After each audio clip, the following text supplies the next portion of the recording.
Well, thank you for being here this morning. An absolute joy to have you. People ask me all the time, what do you love about New York? It's like, well, listen, man, Central Park's not awful. So many things I love about New York, culture, I love the architecture, I love the density, but they're not it. You can get that in other cities. What I love about New York is New Yorkers. I love the people. They're the most fascinating people I've ever met. They're people with vision. They're people who are willing to pay a price. Everybody has at least a minimal sort of entrepreneurialism to even get here in the first place. And so what has sustained my heart and what gives me vision, again, it's not how well our church is doing, though I'm tremendously grateful for God, what God's doing in it.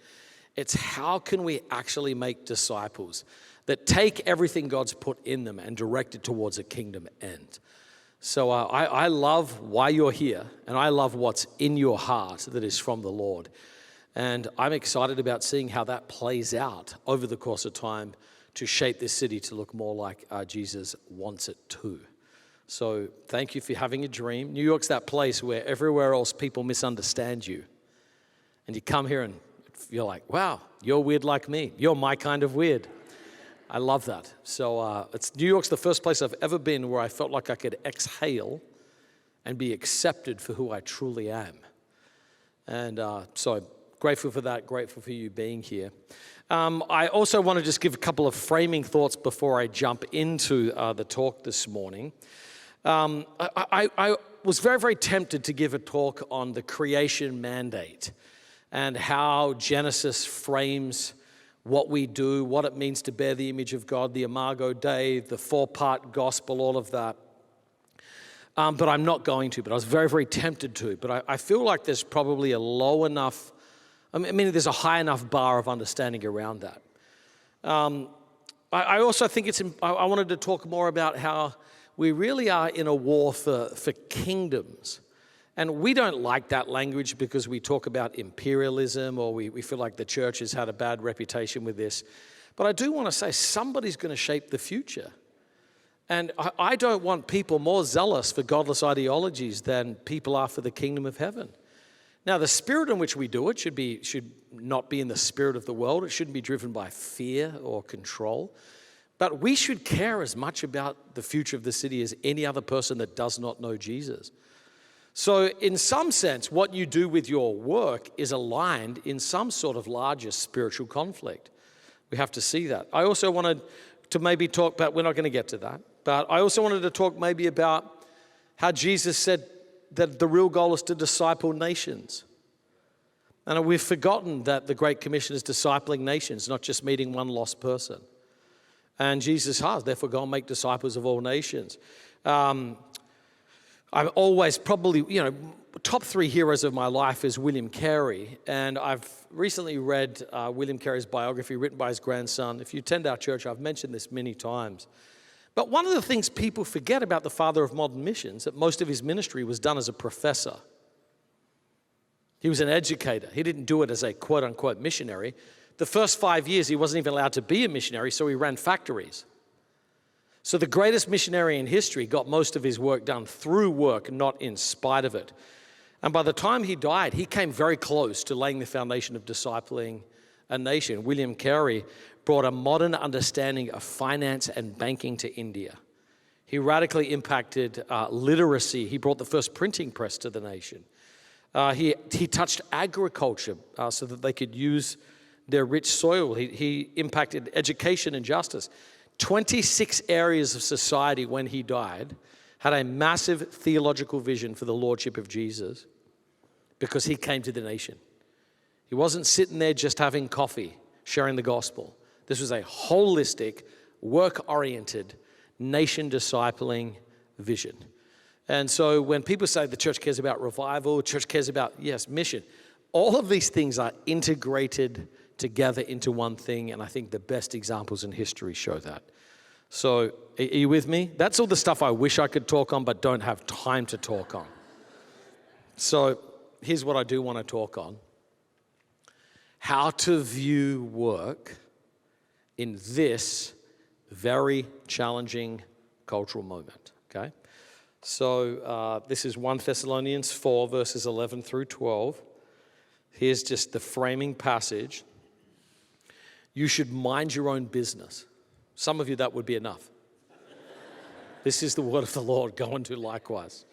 You should mind your own business and work with your hands, just as we told you, so that your daily life may win the respect of outsiders, and so that you will not be dependent on anybody. Now that is an ennobling vision.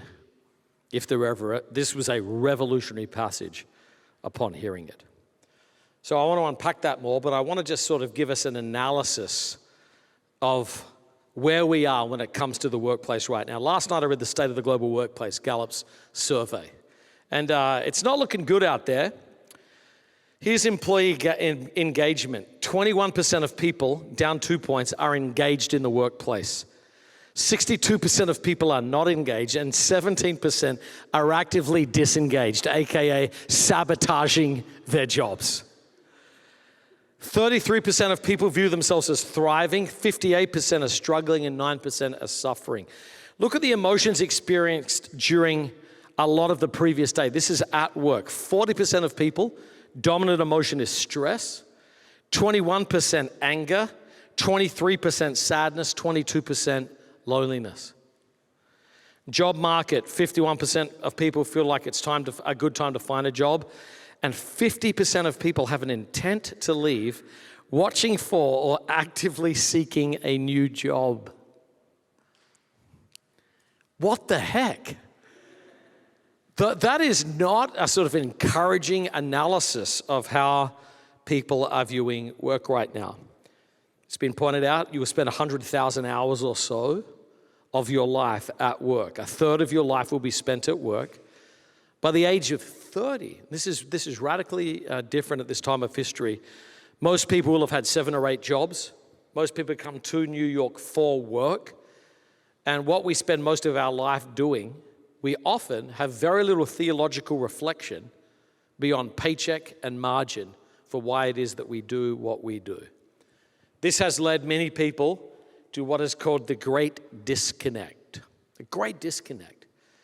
And again, I believe the church matters. It's why I'm a pastor. The church is central to the heart of God. But the church doesn't exist to extract people out of life and build itself up so that pastors' egos can feel good about church success. And unintentionally, if we're not careful, that's the message that we give. You're valued to the degree that you participate in the thing that the church is running. And so, again, I face a great risk saying this as a pastor, because it means a lot of you may not volunteer, and I actually do need you to serve in the church. That's why pastors never bring this up. But it can lead to a great disconnect where you really can feel like, well, what is the point of what I do all week long? Dorothy Sayers famously said, "In nothing has the church so lost her hold on reality as her failure to understand and respect the secular vocation." She's allowed work and religion to become separate departments and is astonished to find that as a result, the secular work of the world is turned to purely selfish and destructive ends. And that the greater part of the world's intelligent workers have become irreligious or at least uninterested in religion. But is it astonishing? How can anyone remain interested in a religion which seems to have no concerns with 9/10 of his life? So the majority of people view their discipleship and following Jesus as completely separated from what it is they do all week. So for the most part, this results in 2 responses, okay? One is a response of futility. The other one is a response of idolatry. And I want to give you a vision that is neither futile nor idolatrous. I want to give you a biblical vision of work. So let's just unpack these briefly. Work is futility. 87% of people are currently unhappy with their jobs. So let's look around this room here. That is a terrifying number. of how many of you were like, I'm here hoping this was actually a job fair, not just a... Gallup said 50% of people are doing the minimum possible to stay employed. We could add trillions to the global economy just by employee engagement if people were more motivated to actually show up with the whole of their heart. Here's a terrifying statistic. Of couples where one partner spends 10 plus hours more than usual at work compared to the average rate, they are twice as likely to divorce as people that do not have that dynamic. Gen Z experienced, particularly during the effects of COVID, the great resignation. And this is when people were like, you know what, I think we're done here. Gen Z didn't want to do that in an angry manner, so we had the whole movement of quiet quitting. And quiet quitting was just like, I think we're done here. And so for a lot of folks, there's just this inbuilt sense of futility. Work was designed by God to glorify Him and fill our hearts with joy. It is a gift, not a curse. Futility came as a result of sin, but work is not futile.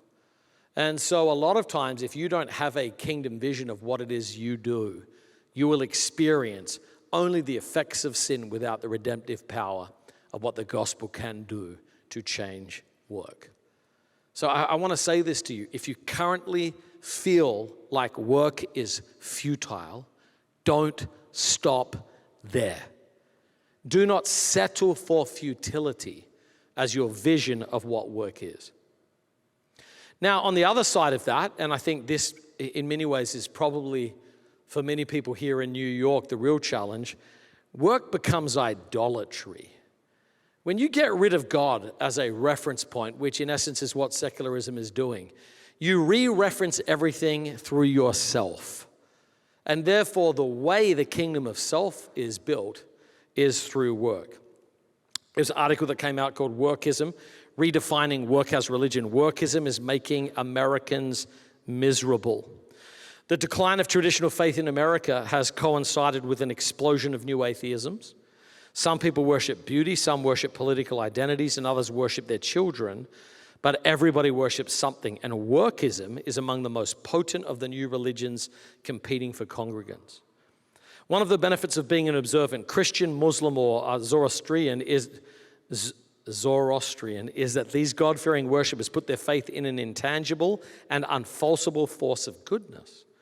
But work is tangible and success is often falsified. To make either the centerpiece of one's life is to place one's esteem in the mercurial hands of the market. To be a worker is to worship a God with firing power. Achievement, and then Mary Bell goes on and says, achievement is the alcohol of our time. These days, the best people don't abuse alcohol, they abuse their lives. An achievement addict is no different from any other kind of addict. So on one side, you've got people who are feeling like the acute pain of futility. Like it just feels riddled with the shrapnel of sin. It feels like work is meaningless. Maybe it's bad management. Maybe you can't find intrinsic meaning in the task at hand. Maybe you're working on projects that you feel are antithetical to your values, but you have to do it because you need money and you're stuck and it just feels like you are living in futility. On the other side, you get people, and this is just all idolatry. This is you living project self, building a kingdom of self for yourself. And a lot of times, in all honesty, if you don't have a larger framing vision, Christians just ping between the two. It's like their hope is rooted in their next position. I hate this one, I'm looking for a better one. No, this one's not as good as I hope, looking for another. Just pinging between futility and idolatry. I do not believe that our destiny as Christians is just to wallow and strive and to swing in this cultural malaise. I think the Christian vision of work is one of the most compelling reasons why the Christian story is true. Let me say that again. It's a big statement. A recovering of the theology of work may be one of the greatest apologetics for the story of God of our time. And the church has failed to tell that story well. So here's what I want to do. I want to give us a theology of vocation and why having a sense of calling has the ability to free us from both futility and idolatry, root us deeply in our life with Jesus, and give us a vision for His kingdom in the world. So let's just unpack a few of these things together. Why does work matter? Now listen, because God is a worker. That sounds so obvious, but I want this to settle in. The goal of discipleship is becoming more and more like God. If God is not a worker, the more you work, the less you are like him. But if God is a worker, the more you figure out how work integrates your relationship with him, the more you will become like God. God is a worker. Now, this passage, 1 Thessalonians 4, is quite a revolutionary passage where it says here that you should work with your hands. This is a dignifying passage for human work. In Greco-Roman culture, they didn't want to do anything with their hands. Manual labor was for the slaves or for the poor. The real work was the work of philosophy and ideas. And so for this passage to come along, for Paul to write to the Thessalonians, by the way, whose faulty theology was stopping them actually working, he says you have to work with your hands, that you may have a daily life that wins the respect of outsiders, so you will not be dependent on anybody. Do you see that vision? There's a sense of the restoration of agency and dignity. You have the ability, like God, to build something that not only blesses yourself, but provides for others. You will win respect amongst outsiders. How many of you know what a terrible thing it is when there's somebody who is absolutely terrible at their job, and then you go to your firm or your company's Christian prayer meeting, and there they are leading the prayer meeting. And you're like, dear God, just be better at your job, man. So the respect of outsiders comes in our daily lives through being financially independent to the point where we can be generous, honoring what we do with our hands, and earning respect amongst other people. Paul Stevens says this: the Old Testament opens with a description of God himself engaging in the work of creating the world. God continues to work throughout the Bible, and that the biblical writers metaphorically describe him as a worker engaging in almost every trade, craft, and role in a human experience. For example, God is called a gardener. God is called a shepherd, a potter, a physician, a teacher, a vine dresser, a metal worker. God is showing us through metaphor that these things matter to him. And we forget there is a call in Genesis chapter 2 to work. The Lord God took the man and put him in the Garden of Eden to what? To work it and to keep it. That is the primal human job description. Work and keep, create and cultivate. You don't have to be a follower of Jesus or a Christian to do these things. This is the primal human job descriptions. You put one man on an island or one woman on an island, and immediately, not just for survival, when they break through those lower levels of Maslow's hierarchy, they will start to work and they will start to keep, because that's what Christians do. David Barnson, who is our next speaker, happened to say this in his book on work: I believe it's abundantly clear from the plain teaching of Scripture that God created mankind for the purpose of work. We must not be content with a theological framework that merely allows for work, encourages a certain kind of work, or offers broadly positive statements about work. Rather, we must recognize that from the very creation of mankind, God intended us to be workers, producers, and agents of growth and dominion. He connected our identity to work. He established our telos, our purpose, as cultivators of creation. He called for a flourishing garden, a productive and beautiful place where our work does important things. God did all this. So this is obvious, but bears repeating. When God put Adam and Eve in the garden to work and keep it, the rest of the earth was not Eden. The garden was the temple, And the goal, as you remember a couple of weeks ago from my sermon on the temple, the goal was to expand Eden to cover the earth. So he put us there as image bearers of God to work and to bring order out of chaos from the rest of creation. That's why God put us here on the earth. And that goal has continued through every season, theological position, rebellion, idolatry. This is the primal human job description. Now, this is particularly important for Gen Z. Is there anybody from Gen Z in the house? Could you just put your hand up? Okay, is there anybody not from Gen Z in the house? Could you put your... Wow. Look at these millennials. Hello. Is there anybody from the Gen X in the house? Yes, a very, very small, unenthusiastic number. I'm very Gen X.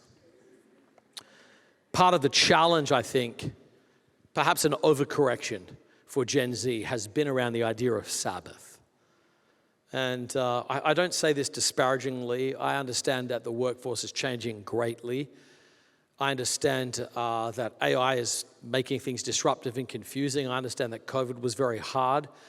I understand that the markets are changing and many of you are paying off debt from degrees that in fields that no longer exist already. So a lot of time the emphasis has just gotten to like life is hard, life is about Sabbath. And I love the Sabbath. Yesterday I did a Sabbath stroll with my parents on Little Island and on the High Line. I ate food for the glory of God and drank world-class coffee for God's glory. I love the Sabbath. A lot of time though, we kind of think that the point of life is Sabbath and then you have to go to work. Like work is a curse. And the goal of life is Sabbath. And you know what? That is robbing Gen Z of the beauty of participating in God's work of redemption in the world. This is actually a terrible framing of the point of Sabbath. The goal was a beautiful partnership with God through rich vocational integration all week. Deep, meaningful, significant work.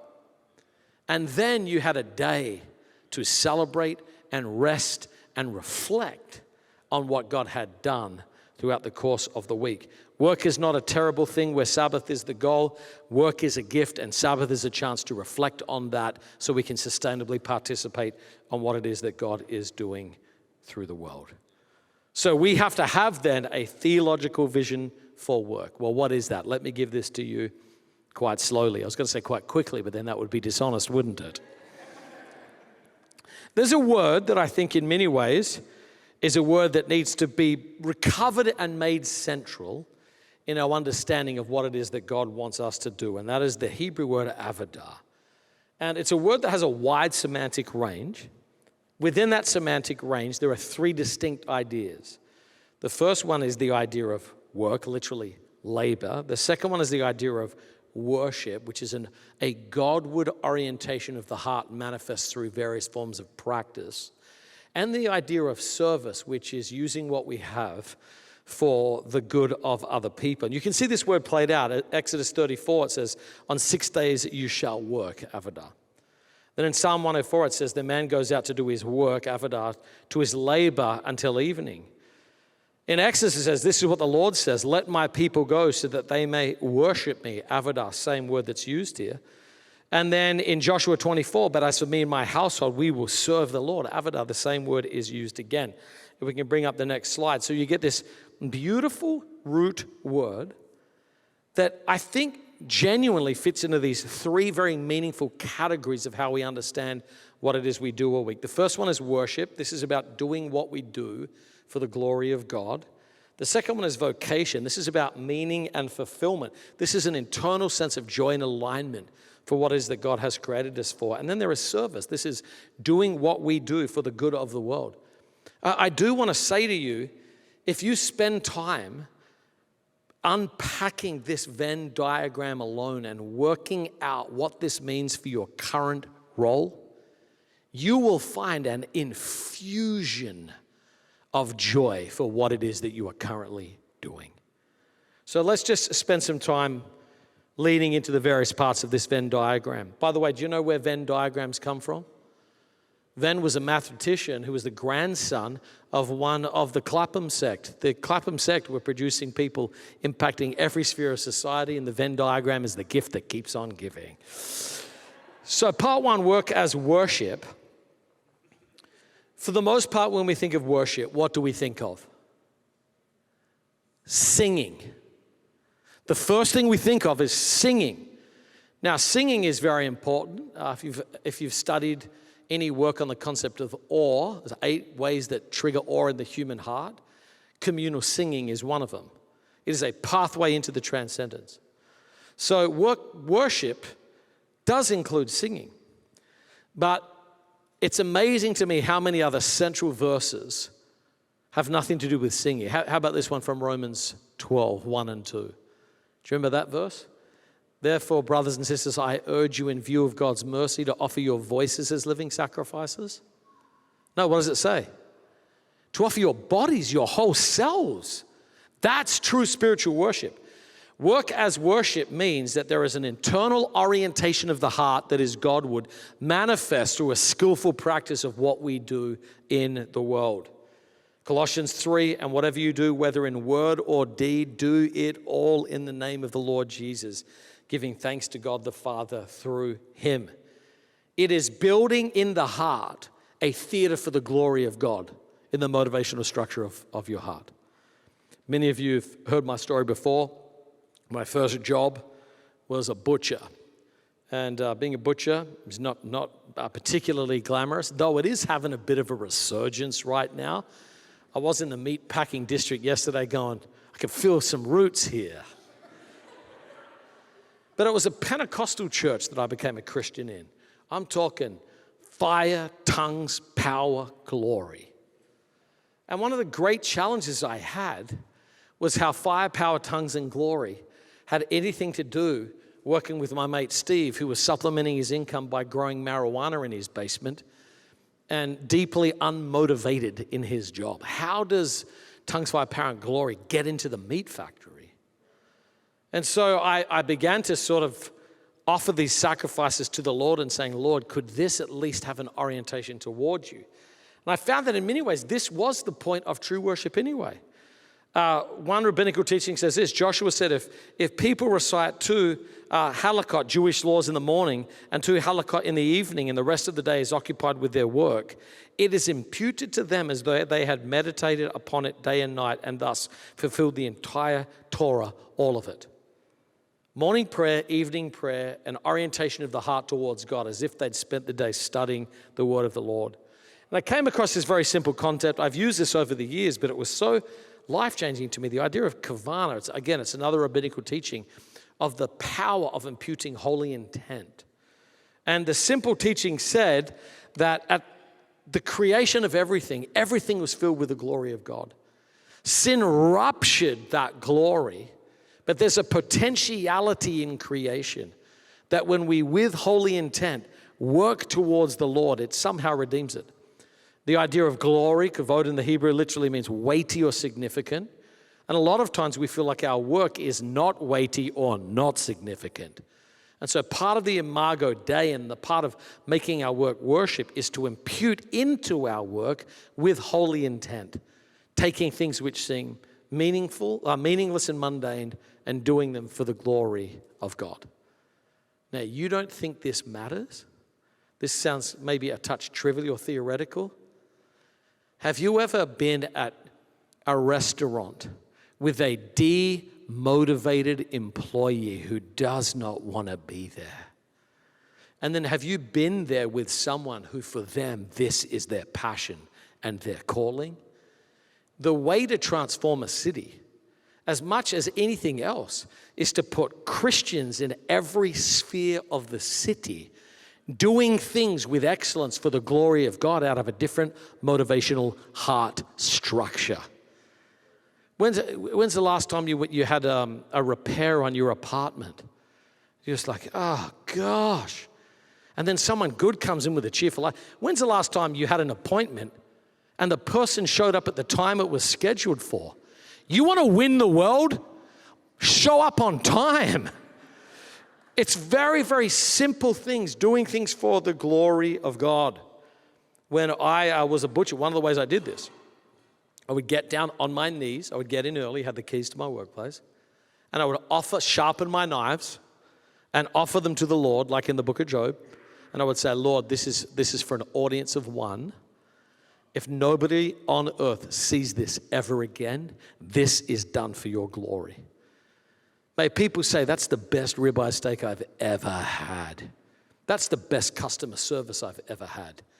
These chicken fillets are the best chicken I've ever had. It's like, because I did those for the Lord Jesus Christ. If every Christian in every sphere worked as worship unto the Lord, the fundamental nature of what they did would be transformed. Second area, this word is work as service, which means it's the idea of making sure that what we do does exist for others. And I think in some ways, the church has let the world lead on this. They're telling our story better than our own.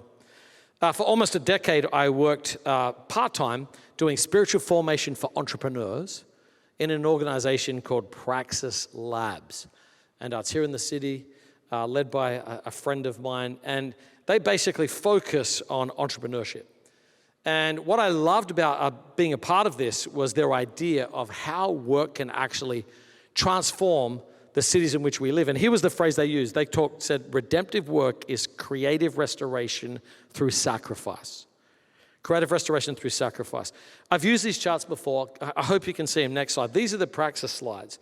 They basically say that there's three primary ways that people work in the world. The first one's exploitative, which means it's just like purely bottom line without secondary concern for outcomes.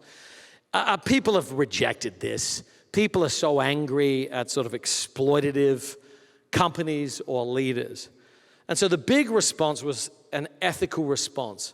Everybody, like Starbucks, yes, they wanted to charge you $19 for a latte, but $2 of it would go to a local cause. So everything all of a sudden had a foundation that was attached to it or a social good component that happened in their work. And what he basically says in this frame, which Andy Crouch helped come up with, which is like Christians should not be in the exploitative business, period. We should, at minimum, do ethical work, but the goal is to figure out how we can move what it is that we do towards the redemptive edge. So their redemptive frame, if we can zoom in, the exploitative model, the strategic intent was to leverage culture. The operating model was to use people, and the leader's script was to live for self. In the ethical model, the goal was to respect people, improve yourself, and produce culture. But in the redemptive frame, they say the strategic intent is to renew culture, bless people, and part of the goal of this should be to die to self like Christ taught us. Unfortunately, in the faith and work movement, quite often because it was so dependent on money from unaccountable business people in the world, just an observation, nobody ever challenged them on where the money came from in their business. As long as they were writing checks for the nonprofits, the church would take it. And as a result, there could be disparities there that confused younger workers about the nature of how business was won. So we should be taking into consideration how what we do does have a redemptive edge. Andy Crouch talks about game theory, and he basically says it works like this. The exploitative frame is win-lose. Like I win, you lose, sucks to be you, good for me. The ethical frame is win-win, which is like, hey, can we find a way where we both do okay? But the real goal, the redemptive model is I sacrifice, we win. Which means I am willing to forego some of which I could get for the sake of our mutual benefit. Martin Luther says this, God doesn't need your good works, but your neighbor does. But your neighbor does. And Christians should find ways beyond just doing their work for the glory of God to serve others. Third part, work as calling. Now, you understand this, part of the radical nature of the Protestant Reformation was a correction on the priesthood of all believers. The Catholic Church had sort of a two-tiered system. You had people who had a vocation, and a vocation was basically a call to holy orders. So nuns and priests, these were people who had a vocation. Everyone else just did their jobs. And Luther came along and said, actually, I think that all of us have a vocation. Vocation having this idea of being called. Now, without a godly vision of calling, by default, you will have narcissistic tendencies in your work. The whole thing is just stacked to produce that in you, particularly in New York. Let's just touch on narcissism for a second. According to DSM-5, here's a definition of narcissism. Has a pervasive pattern of grandiosity, needs and requires excessive admiration, has a grandiose sense of self-importance, exaggerates achievements and talents, expects to be recognized as superior without commensurate achievements, is preoccupied with fantasies of unlimited success, has a sense of entitlement, lacks empathy, takes advantage of others to achieve his or own ends. How many of you see traits of narcissism baked into our society as a whole today? Is there anybody, just 4, 5? It's growing. How many of you are sitting next? I'm just kidding. It is quite remarkable. And if you study the research, like the scores on narcissism have leapt extraordinarily. As our culture has gotten rid of God, we have replaced God with the sovereignty of self. And so if we're not careful, all work exists for is for the personal maximization of my own good. Whether that be money, time, attention, fame, recognition, power, whatever it is. And when a Christian falls into that same framework, it's not healthy. They have to realize they have a calling unto the Lord, but it is an internally joined sense of fulfillment of a partnership with God for his kingdom, not just success in the eyes of the world. Japanese practice of shakunin. The Japanese word shakunin is defined by both Japanese and Japanese English dictionaries as craftsman or artisan. But such a literal translation does not fully express the deeper meaning. The Japanese apprentices taught that shakunin means not only having technical skills, but also implies an attitude and social consciousness. The shakunin has a social obligation to work his or her best for the general welfare of the people. This obligation is both spiritual and material, in that no matter what it is, the shakunin's responsibility is to fulfill the requirement. Now, I'm amazed at how many people have been robbed of the sheer pleasure of watching Jiro Dreams of Sushi. Who has seen this documentary? If we could just produce Christians who thought and worked like this in New York City as a baseline, this place would not be the same. It's worth watching tonight. I mean, these things end after lunch. What are you doing? Kind of cold outside. Walk home, watch this. I simply say this, it's an inspiring vision of the possibility of having a sense of call and excellence to what it is that you do. So I want to give this framework because I think this is very important. I've pointed this out before. The unemployed person fundamentally experiences a sense of shame. There's a sense, regardless of how it's happened. If you've ever been let go, there can be that sense of rejection. Like, you didn't want me? I'm not good enough now? Talk to a lot of older folks. One of the great tensions is like, I'm just not wanted in the workplace anymore. Feel obsolete and unvalued. There's a sense of shame that can come with that because you know you're worth more and you know you have a contribution to make, but people in essence are rejecting your sense of calling. If you get someone who is underemployed, which means they're capable of more but don't have a vocational place to express it, you will experience futility. How many people do you meet and they're sitting there going, there's more to me than this? That's why I always ask people, what's the dream in your heart that brought you to New York? I want to wake that up. I want to get you out of futility and bill paying, moving you more towards calling. If you have a job, you'll have a sense of dignity. This is very, very good. I remember just like the sense of wonder when I was working full time. Just like, man, I'm paying my own bills. I bought a house when I was 19. I'm living on my own. JT Money has a little money. And it wasn't a lot, but every dollar I spent, I was like, I earned that. I did this. I'm a young man building a life, and I've done this with my own hand. There was a sense of dignity that I owned. Now, as many people will say, particularly sort of in immigrant communities or working class communities looking for more social mobility, the typical parents will say, don't just get a job, get a career. Go to college, get a career. And a career is around personal flourishing. That's around you figuring out what you can do. This is about breaking generational barriers or whatever that is. But a career and personal flourishing is not enough for a Christian. You got to get above that. Here's what that is. You got to get a vocation. And this is about a sense of redemptive calling. There has to be a divine sense of delight in you. God's got me here for this. I like how Beekner puts this. The place God calls you is the place where your deep gladness and the world's deep hunger meet. And I was like, listen, man, if I could do an overlap of what I love about New York, it would be the world's deep hunger and my deep gladness. People say it must be so hard in New York. Yeah, it's hard, but it's gloriously hard. It's beautifully hard.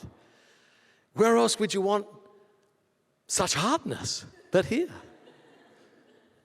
So the power of a Christian vision of work, Avodah, worship, we do this internally for the glory of God. We have an audience of one. It's a sense of vocation and calling. There's deep meaning and fulfillment as we grow in the skill and excellence for which we do this, honoring God and blessing those around us. And then it's an act of service. We're using what God has given us for the common good and renewal of the world through which we are a part. Now, if I could just say a couple more practical thoughts. I want to say, I think part of the posture with which we do this, here's a phrase I think is worthy of deep consideration: influencing culture through redemptive participation. Sometimes the church has an imperialistic controlling instinct, and I'm always have some hesitation around that. You can do tremendous violence to the good news of the gospel by trying to exert cultural force. But then on the other side, you get people who just like a little bit like the Thessalonians. They think we need to just sit out in Bible revival camps, never working, raising our salaries to sit in the woods and pray. And I don't think that's it either. I think we are called to exert influence over culture through redemptive participation, which means we show up desiring that it's not just faithful presence. I do not believe that is enough. It is fruitful presence. Salt and light is not just faithful. It exerts a different effect because the Christian is there. But the spirit in which they do it is different.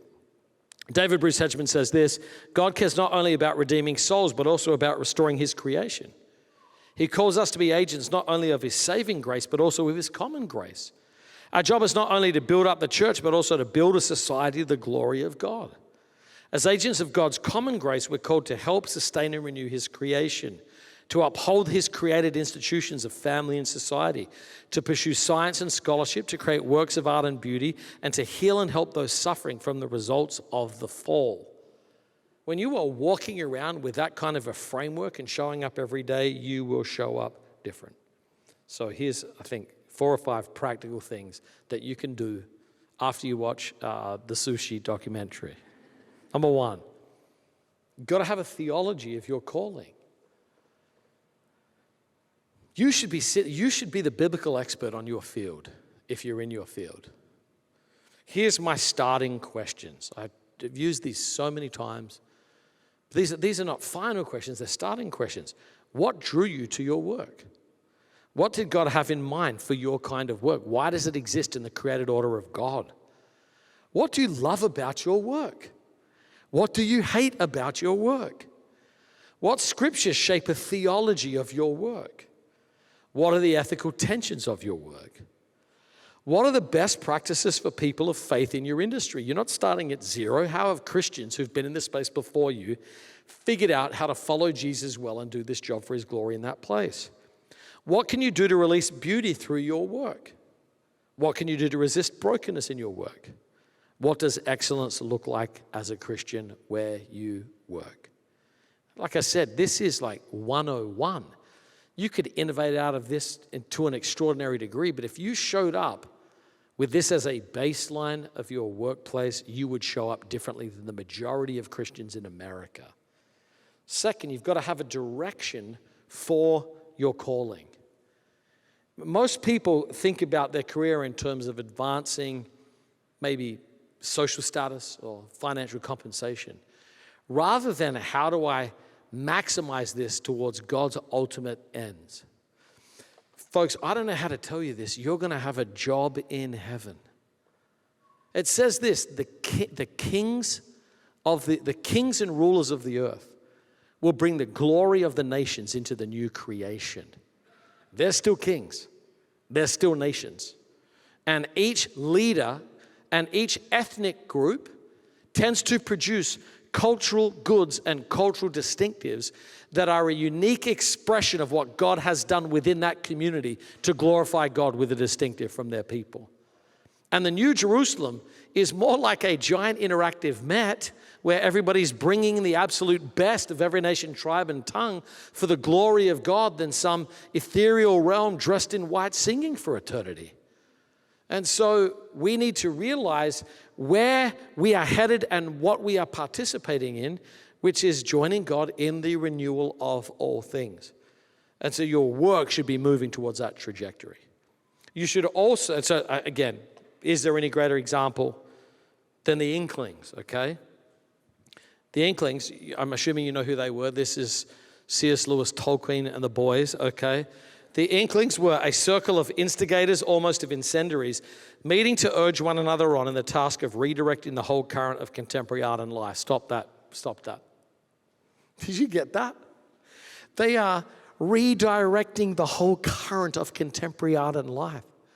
I want to meet someone who's 22 and like, what are you doing? Well, I am trying to redirect the art and culture of crypto. I'm trying to redirect the whole culture around whatever it is. This is massive vision, okay? But as history would record, however modest their pretensions, that their ideas did not remain half-formed, nor their ink blots mere dabblings. By the time the last Inkling passed away on the eve of the 21st century, the group had altered in large or small measure the course of imaginative literature, fantasy, allegory, mythopoetic tales, Christian theology and philosophy, comparative mythology, and the scholarly study of the Beowulf author of Dante, Spenser, Milton, courtly love, fairy tale, and epic. And drawing as much from their scholarship as from their experience of a catastrophic century, they had fashioned a new narrative of hope amid the ruins of war, industrialization, cultural disintegration, skepticism, and enemy. Out of the text they studied and the tales they read, they forged new ways to convey old themes: sin and salvation, despair and hope, friendship and loss, fate and free will. In a time of war, environmental degradation, and social change. They also could be seen regularly on Tuesday mornings, gathering for food and conversation in a side nook of a smoky pub at 49 St. Giles, known to passers-by as the Eagle and Child, but to habitués as the Bird and Baby. I love this. A wit might say that the Inklings' aim was to turn the bird into a dragon and the baby into a king. For their sympathies were mythological, medieval, and monarchical, and their great hope was to restore Western culture to its religious roots, to unleash the powers of the imagination, to re-enchant the world through Christian faith and pagan beauty. You know why we started a Center for Vocational Mission? Because we thought someone should get a vision like that again. That you in your sphere should get together with some friends and co-workers in whatever sphere you work in, and you should do that. What a vision. Birds into dragons, babies into kings. Through a wardrobe door into a secret world. Next, set your ethics in advance of your calling. Listen, man, there's so much coercive pressure in the workplace, so many levers that can be pulled against you. If you don't figure out your ethics in advance, many of you will fold under the pressure of the moment. So you've got to have a clear ethical vision of the tensions of your industry. If you work in finance, you need to have a really strong ethical understanding of money and a Christian vision of what it is. You work in the arts, you need to figure out what it is that you do. If you work in HR, you need to figure out what it is that you do. You've got to settle your ethics in advance. You need to figure out what you'll get fired over. And the healthiest thing you can do, I've managed people for 30 years. The healthiest thing you can do is be good to manage. Be a great employee. Let your employer know about you. Here's what I'm passionate about. Here's the areas of my expertise. Here's where I want to grow. Be someone that is easy to lead. And one of the clearest ways to do that is to say, here's my ethical Christians as a follower of Jesus. And by doing this, you will know where I'm at. I have a friend who managed, coming out of MIT, went to Harvard, then MIT, graduated, and then went to manage money for Michael Dell. Do you remember Dell Computers? They had a moment. He sat Michael Dell down and wrote him a letter of his ethical convictions about money. And he said, this is my ethical convictions as a follower of Jesus on money.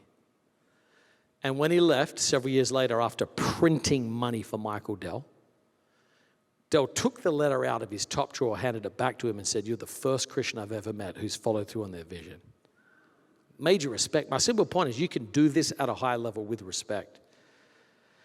Next, you've got to have patience with your calling. You understand this, but I don't know if we do.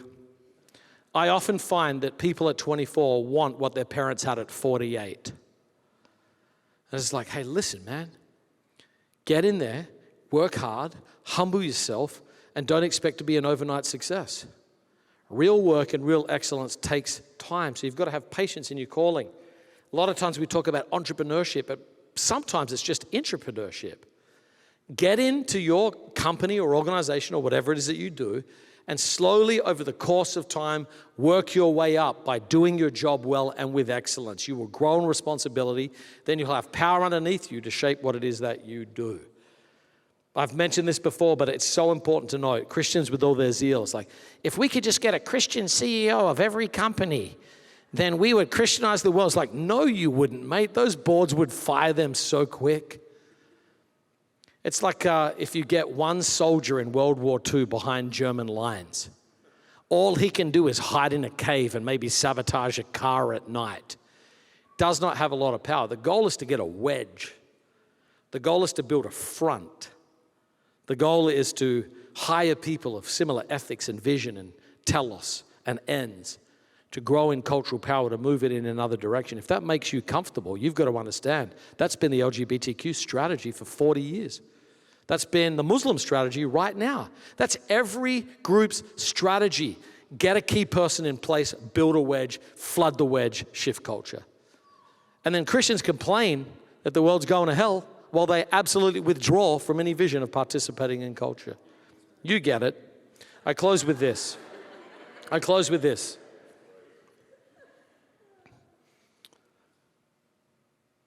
There's a study done in Thailand between two groups of people who were sent to do missions work in Thailand. Thailand is one of the hardest places on earth to do the gospel, to bring the gospel to bear. Very, very closed and resistant. So they had two approaches. Approach one was what they called the converters. And the converters said, we are there to explicitly just share the gospel with people. So we go, we find people, we tell them about Jesus. And they had another approach, and that approach, they were called the blessers. Blessers. The blessers. Okay. Their goal was to bless people. And they would just show up and they would love and serve, and they started businesses, coffee shops, start businesses, and they'd do them with excellence. They'd care for the employees. Here's what they found. The blessers actually led 50 times more people to the Lord in a 5-year period than the converters. And if you have an approach of faith and work that simply says the workplace is for evangelism and all I do is go to convert, you will have limited success. But if you go to bless everybody you come in contact with, if you mind your own business, if you work with your hands, you will win the respect of outsiders and you will have something to share. And it could just be that a timeless verse from a small community in Thessalonians, started by Paul, who made tents to fund it, could be the key for people like you and I here in Manhattan today. Amen? This concludes my talk.